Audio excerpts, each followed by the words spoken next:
बिहार विधानमंडल के बजट सत्र की तैयारी चल रही है। विपक्ष घेरने और सत्ता आगे बढ़ने की तैयारी में है। ऐसे में बिहार विधानसभा के 243 और विधान परिषद के 75 सदस्यों का बजट सत्र में विशेष तरह के गंध से स्वागत होगा। तैयारी चल रही है।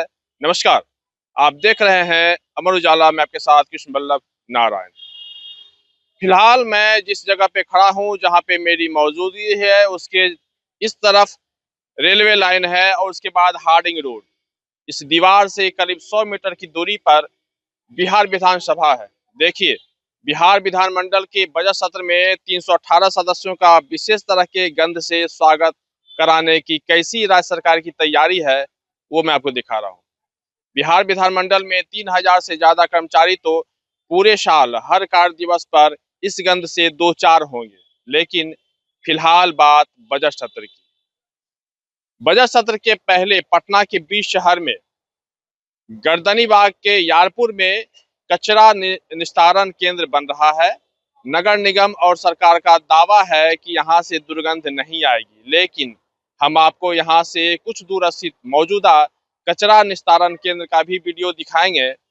अगर मोबाइल से दुर्गंध पहुंचने की बात होती तो हम आपको यह वीडियो नहीं दिखाते, सरकार को दिखाते कि कचरा निस्तारण केंद्र के कारण कितनी दुर्गति होती है, वह भी बीच शहर में।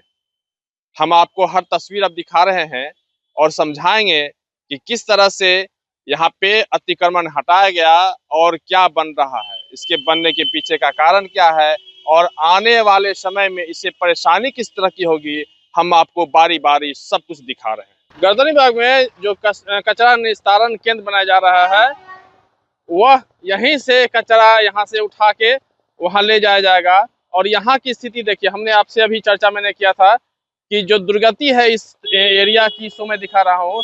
ये जो आप देख रहे हैं रास्ता, ये जो पुल देख रहे हैं, ये पूरा जो है ये कचरा इस पे भर जाता है और यह नई बात नहीं है।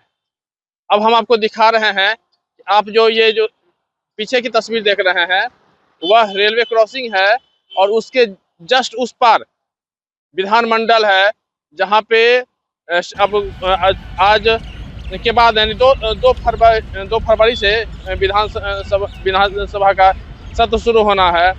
फिर बजट सत्र शुरू होगा इसके बाद। और चूंकि बजट सत्र के बाद में जब वहाँ पे विधायक लोग जब पहुँचेंगे तो किस तरह से इस दुर्गंध से बच पाएंगे, यह भी समझना होगा। आखिर सरकार क्या सोचकर इस पॉश एरिया में कचरा निस्तारण केंद्र बना रही है, यह समझना होगा।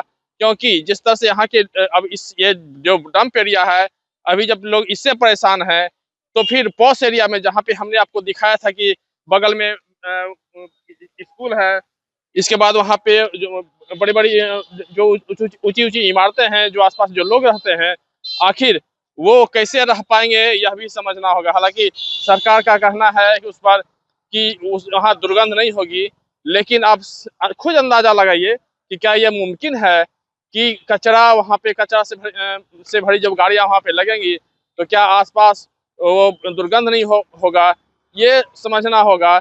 और आखिर सरकार किस तरह से वहाँ पे कचरा निस्तारण केंद्र का वहाँ बना रही है। हालांकि लोगों में अब धीरे धीरे आक्रोश इस बात का होने लगा है, लोग विरोध करने लगे हैं। लेकिन अब चूंकि 15 फरवरी तक उसको बन जाना है और फरवरी के 22-23 तारीख को उसका उद्घाटन सम्राट चौधरी करेंगे। तो फिलहाल आप यहाँ की तस्वीर मैंने दिखा दिया कि किस तरह से कचरा से यहाँ के आसपास के लोग परेशान होते हैं। और अब फिर गर्दनीबाग का ही यारपुर है, वहाँ पे फिर एक कचरा निस्तारण केंद्र बनाया जा रहा है। लोग किस तरह से परेशान होंगे, यह समझने वाली बात होगी। अब हम आपको लिए चलते हैं उस स्थान से जहाँ से कि विधानसभा स्पष्ट दिखाई पड़ता है, क्योंकि यह जो एरिया है, यहाँ से महज 100 मीटर की परिधि में विधानमंडल है और जहाँ पे कि विधायकों का आना जाना हमेशा लगा रहता है। अब चूंकि विधानमंडल की सत्र, यहाँ पे विधानमंडल का सत्र शुरू होने वाला है, ऐसे में जो आप कहने का तात्पर्य है कि जो आसपास का जो लोकेलिटी है, वह देखिए यहाँ पे जो है विधायक आवास है बगल में, यहाँ बगल में इधर देखिए सदर अस्पताल है। यहाँ पर लोग परेशान है खासे, लेकिन इसका निवारण नहीं हो पा रहा। देखिए ये कचरा निस्तारण केंद्र ये है जो दिख रहा है। और इसके आप अब घुमा लीजिए नजर, ये चारों तरफ ये पॉश एरिया है। और देखिए ये जो बिल्डिंग दिख रहा है, यहाँ यह विधायक आवास है और यहाँ लोग रहते हैं। हालांकि और इसके ठीक उस पार विधायक आवास है, जहाँ पे ये विधायक आवास आपको दिख रहा है। इसके बाद विधायक आवास के बाद उस पार, मतलब सड़क के उस पार बिहार विधान मंडल है, जहाँ पे लगभग 3 से 3,500 कर्मी पूरे साल काम करते हैं, चाहे सदन चले या ना चले, लेकिन वो लोग काम करते हैं। हमारे जस्ट पीछे में देखिए ये जो है ये बिल्डिंग है, मैंने हर तरफ बिल्डिंग है। लेकिन क्या आपको लगता है कि लोग प्रभावित नहीं हो सकते हैं? यह हालांकि सरकार का मानना है कि यह जो कचरा निस्तारण केंद्र बन रहा है, इससे किसी तरह की बदबू नहीं आएगी। लेकिन क्या यह मुमकिन है कि कचरा हो और वहाँ पे बदबू ना हो?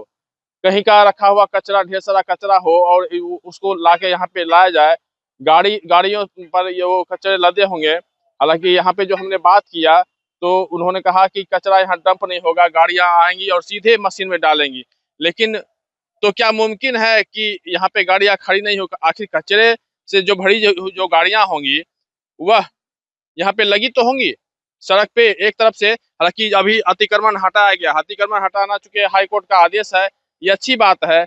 लेकिन जहाँ पे जहाँ से लोगों को हटाया गया है, अब वहाँ यहाँ से लेके वहां तक, यानी ये जो यारपुर है यहाँ से लेके गर्दनीबाग थाना तक कचरे से भरी हुई गाड़ियां हैं, वो वहाँ पे एक लाइन से लगेंगी। क्योंकि जब पूरे शहर का जब कचरा जब यहाँ पे आएगा तो निश्चित रूप से यहाँ से वहां तक गाड़ियां लगी होंगी।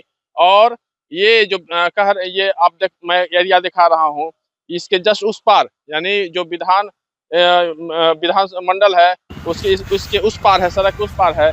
तो क्या वहाँ जो बैठे हुए हैं, जो विधायक बैठे हुए हैं, तो क्या उन तक यह दुर्गंध नहीं पहुंचेगी? यह एक सोचनीय बात है। और चूंकि विधानमंडल की बात कर रहे हैं ये, लेकिन जो आसपास के जो लोग हैं जो कंटिन्यू जो यहाँ रह रहे हैं, तो क्या वो कैसे जी पाएंगे, यह भी समझना होगा। ऐसे में हालांकि सरकार का दावा है कि दुर्गंध नहीं होगी, लेकिन क्या इस बात से इनकार किया जा सकता है कि कचरा हो और दुर्गंध ना हो? कुल मिलाकर कहें तो सरकार भले जो भी सोच रही हो, लेकिन फिलहाल अब अंतिम फरवरी के बाद, क्योंकि 15 फरवरी तक ही यहाँ पे इसको पूरा कर लेना है और 22 से 28 फरवरी को सम्राट चौधरी इसका उद्घाटन करेंगे। इसके बाद से यहाँ के जो लोग हैं उनका जीना मुहाल हो जाएगा। पटना से अमर उजाला के लिए कृष्ण वल्लभ नारायण। आपके राज्य की खबरें, आपके शहर की खबरें सबसे पहले जानने के लिए देखते रहें अमर उजाला। चैनल को सब्सक्राइब जरूर कर लें और पाएं हर अपडेट।